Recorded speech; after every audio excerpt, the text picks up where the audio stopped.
Hi everyone, welcome back to my channel Mr and Mrs Gali. ఈ వీడియోలో మేము వైజాగ్ వెళ్ళినప్పుడు నోనుకి నేను ఏదైతే ఫుడ్ ప్రిపేర్ చేశానో, ఎలా రూమ్లో ప్రిపేర్ చేశానో అనేది ఈ వీడియోలో మీతో షేర్ చేసుకుంటాను. ఈ వీడియో న్యూ మామ్స్ ఎవరైతే ఉన్నారో వాళ్ళకి బాగా యూజ్ అవుతుంది. So please watch. ఎవరైతే నా ముందు వీడియోస్ చూస్తుంటారో వాళ్ళకి అర్థమవుతుంది. మేము తిరుపతి వెళ్ళినప్పుడు నోనుకి ఫుడ్ ప్రిపేర్ చేసుకొని నేను వెళ్ళలేదు. సో మేము రిటర్న్ వచ్చిన తర్వాత వాడికి కొంచెం హెల్త్ ఇష్యూ వచ్చింది. ఫుడ్ వల్ల అసలు అరగలేదు వాడికి అక్కడ ఫుడ్. సో అందుకని చెప్పి నేను ఇప్పుడు ఫుడ్ ప్లాన్ చేసుకున్నాను ఈ వైజాగ్ టూర్కి. వీడియో లాస్ట్ వరకు చూడండి. లాస్ట్లో న్యూ పేరెంట్స్ ఎవరైతే ఉన్నారో వాళ్ళు కామన్గా ఫేస్ చేసే ఒక క్వశ్చన్కి ఆన్సర్ చేస్తాను.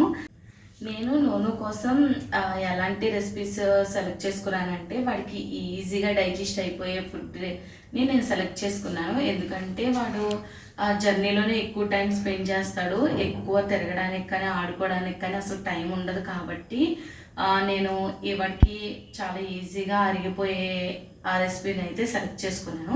ఇప్పుడైతే ఈ వీడియో చూసేయండి. ఫస్ట్ రెసిపీ పెసరపప్పు రైస్.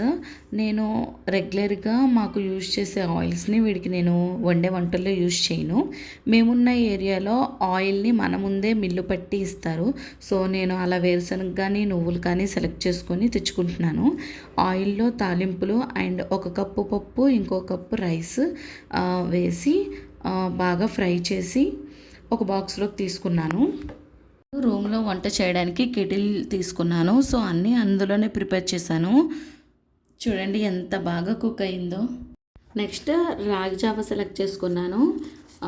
దీంట్లోకి నేను పిండిని నార్మల్గానే బాక్స్లోకి వేసుకున్నాను. అండ్ దీంట్లోకి బెల్లం యాడ్ చేసుకుంటున్నాను. బెల్లం తురుముకొని ఆ బాక్స్లోనే వేసేసుకున్నాను. నార్మల్ ముందు ఒక బౌల్లోకి దాన్ని తీసుకొని వాటర్ వేసి బాగా మిక్స్ చేసి ఆ బౌల్లోకి వేసేసుకున్నాను.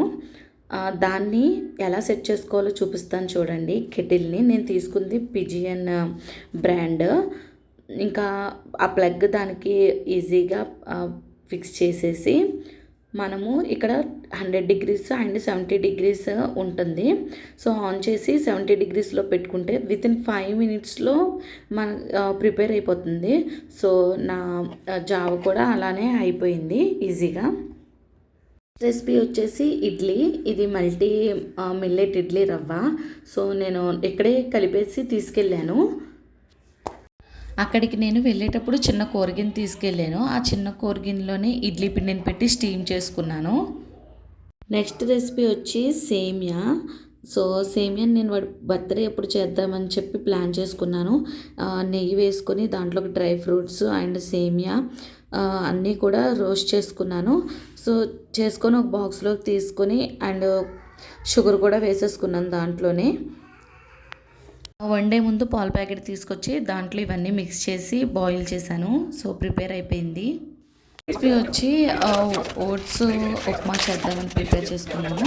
సో తాలింపులు అండ్ ఓట్స్ కూడా కలిపేసి రోస్ట్ చేసేసుకుని ఒక బాక్స్లోకి తీసేసుకున్నాను.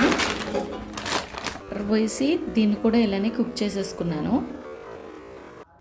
లాస్ట్లో మీకు ఒక క్వశ్చన్కి ఆన్సర్ ఇస్తానని చెప్పాను కదా, అదేంటంటే కామన్గా న్యూ పేరెంట్స్ ఫేస్ చేసే క్వశ్చన్, ఆ బేబీ ఏంటి ఇంత సన్నం అయిపోతున్నాడు, ముందు బాగుండేవాడు ఇప్పుడు ఇలా చిక్కిపోయాడు ఏంటి అనేది మనం కామన్గా వింటూ ఉంటాము. నోను కూడా ఇలాగే 6 months వరకు బొద్దుగానే ఉన్నాడు. 6 months నుంచి సన్నగా అయిపోయాడని అందరూ అదే మాట అంటున్నారని చెప్పి మేము డాక్టర్ని కాంటాక్ట్ అయితే ఆయన ఏం చెప్పారంటే, పుట్టినప్పుడు ఎంత వెయిట్ అయితే ఉన్నారో దానికి 1.5 year వచ్చినప్పటికీ 3 times వెయిట్ గెయిన్ అయితే సరిపోతుంది. అది కరెక్ట్ వెయిట్ అని చెప్పారు. సో లావుగా ఉంటే హెల్దీగా ఉన్నట్టు, సన్నగా ఉంటే అన్హెల్దీగా ఉన్నట్టు అనే ఆలోచన నుంచి బయటకు వచ్చేసి బేబీ ఎంత వెయిట్ అయితే ఉండాలో అంత వెయిట్ ఉన్నాడో లేదని చెక్ చేసుకోండి. Thanks for watching. ఈ వీడియో మీకు ఇన్ఫర్మేటివ్గా అనిపిస్తే కనుక ఖచ్చితంగా షేర్ చేయండి. మీకు నచ్చినట్లయితే లైక్ చేయండి. Thanks for watching.